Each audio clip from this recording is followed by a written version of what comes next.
ఒక ఆకారం అంటూ లేని రాయి మాత్రమే శిల.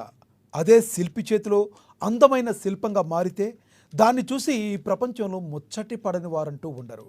అటువంటిది 7 పదుల వయసులో శిలకు ఓ వృద్ధ శిల్పి ప్రాణం పోస్తూ దానికి అందాన్ని తీసుకొస్తున్నాడు. అదెక్కడో ఏంటో మరి చూద్దాం పదండి.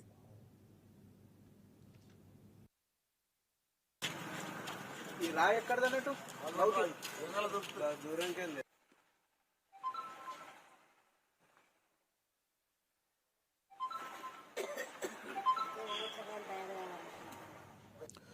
నిర్మల్ జిల్లా మామడ మండలం పొన్కల్ గ్రామంలో 7 పదుల వయసులో వృద్ధ శిల్పి గాంధారి నారాయణ శిలకు అపురూప సౌందర్యాన్ని ఇస్తూ ప్రాణం పోస్తున్నాడు. పలువురికి ఆదర్శంగా నిలుస్తున్నాడు. విశ్రాంతి తీసుకోవాల్సిన సమయంలో వయసుతో సంబంధం లేకుండా కష్టపడుతూ గంగవ్వ నారాయణ దంపతులిద్దరూ కష్టపడుతూ జీవనాన్ని కొనసాగిస్తున్నారు. పోన్కల్ గ్రామంలో కమ్మరి కొలిమి వృత్తిని కొనసాగిస్తూ గత 10 సంవత్సరాల నుంచి శిల్పిగా రాణిస్తున్నాడు. వ్యర్థంగా పడి ఉన్న రాళ్లపై ఎన్నో దేవతామూర్తులను చెక్కి వాటికి ప్రాణం పోస్తున్నాడు. వృత్తిరీత్యా భర్త నారాయణకు భార్య గంగవ్వ చేదోడు వాదోడుగా నిలుస్తుంది.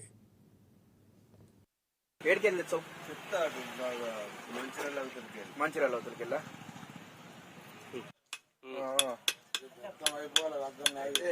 ఒక హనుమాన్లు ఒక లింగము నంది 3 వేసిన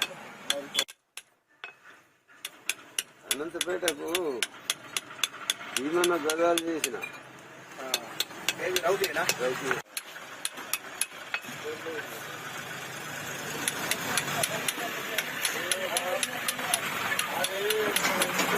అంటే ఒక 20-21 వెయ్యి రెండింటికి.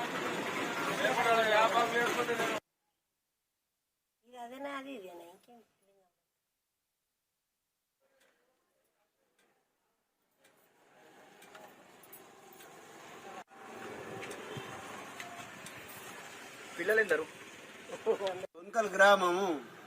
నా పేరు గాంధారి నారాయణ. శిల్పి పని చేస్తా. ఇది 8 సంవత్సరాల. ఏది కావాలంటే అది చేస్తా. అంటే ఇప్పుడు ఒక 16-18 గుళ్ళకు చేసుకొచ్చిన. గుమ్మిరాలకు చేసిన, అనంతపేటకు చేసిన, వెంకటాపురం సుర్దాపూర్ దగ్గర వెంకటాపురంకు చేసిన హనుమాన్లు నంది లింగం, ఇద్దండికి చేసిన 3 గుళ్ళకు, ఇబ్రాపట్నం చేసిన ఒక గుడికి, పైడిమాడుకు చేసిన ఒక గుడికి ఆదుకోవాలని చేయగలిగినా చేస్తున్నా.